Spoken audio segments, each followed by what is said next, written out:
Today, whether Dishonored 2 is too hard or too easy, you can make it just right with a new update. This is CheckPoint.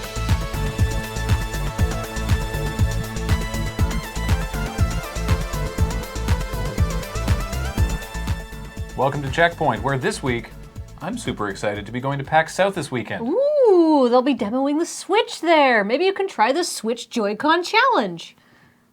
What is the Switch Joy-Con Challenge? You know, where you try to fit a whole Joy-Con controller into your mouth and sing Do the Mario at the same time. That's not a thing. But you could make it a thing.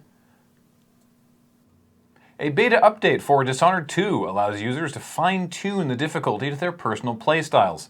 The settings allow players control over how much ammunition they find, how often enemies attack during combat, and how many enemies there are overall. And all these controls can be set independently, meaning a player can really dial in what sort of experience they want from the game.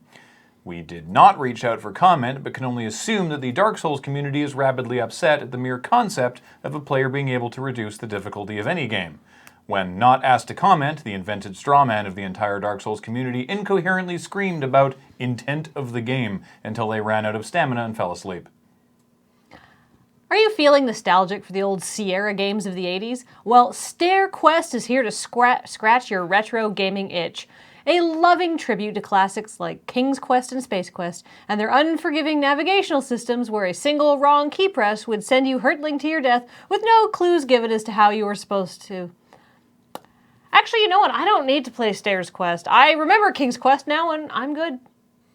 If you wanted a former Nickelodeon child actor and current pop star in your Final Fantasy game, do we have the deal for you?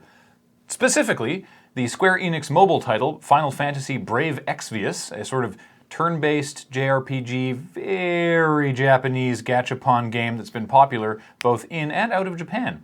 And you know what else is popular in both of those places? Ariana Grande. Maybe more so in Japan than North America, which would be impressive. In any case, Ariana Grande, in bunny suit attire inspired by her Dangerous Woman tour, is now unlockable in the game, simply by opening a dimensional vortex. It's not as tricky as it sounds, it's actually part of the normal game progression, and defeating a low-level enemy. Then boom, Dangerous Ariana has joined your party. Apparently she's super powerful too, so, I don't know, child star in Nickelodeon, platinum recording artist, Final Fantasy character, don't let your dreams be dreams? Remember the heady days of 2015? A profound sense of dread was yet to envelop the world, and we passed our days trying to figure out how to collect all the cats in Neko Atsume. Well, you can relive those halcyon times by watching the trailer for the new Neko Atsume movie. That's right, the game has been adapted into a movie. And I do not speak Japanese, so I do not know what's going on. But according to Google Translate, apparently it's about an author with writer's block who goes out to the country to house sit. And so he can find his muse, but instead ends up making friends with like 30 cats. Sounds heartwarming, or in the words of the article I looked up, there are plenty of gestures and expressions of cats grabbing cat-loving hearts. Chest come inevitably exactly a cat-covered work was born. The movie comes out on April 8th. Overwatch's next in-game event celebrates the Chinese New Year, and specifically the Year of the Rooster, with a variety of new cosmetic items. Not only does Mei finally get a legendary skin that hopefully players will consider actually legendary, but Diva also gets one with a traditional Korean hanbok.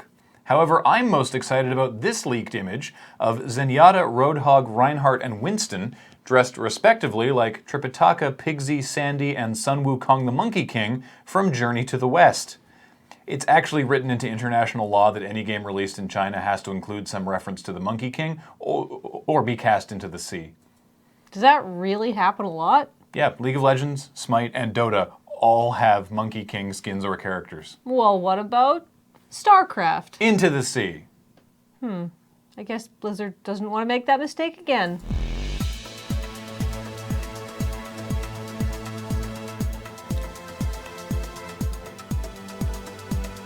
Coming up, last week Nintendo announced like 4 different Fire Emblem games for the Switch, 3DS, and mobile platforms.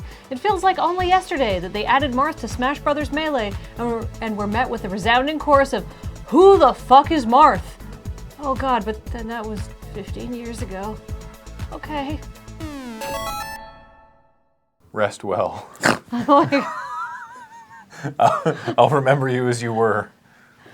awake. I opted to use the anglicized names for those characters to avoid mispronouncing the Chinese names. Yeah, that's fair.